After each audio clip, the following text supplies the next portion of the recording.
So I'm currently behind the wheel of the 2024 Acura TLX Type S, and this thing features a cool launch control mode, and I'm going to take a moment to showcase just how to enable launch control. So how you enable launch control is, first you need to put the vehicle in the Sport Plus mode. So right now you can see on the dash I'm in normal, so I'm going to go to Sport Plus using the dynamic mode dial. So twist it once, you're going to be in Sport, and you can see hold and turn to get into Sport Plus. I'm going to do that, and now you have the Sport Plus on the dash as well.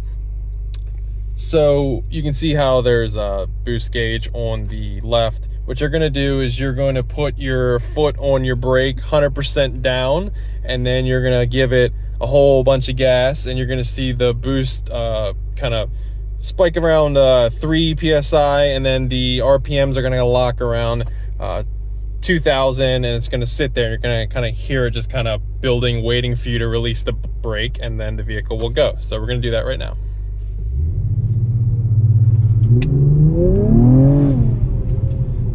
And that is how easy it is to do launch control in the Acura TLX Type S. Thanks for watching.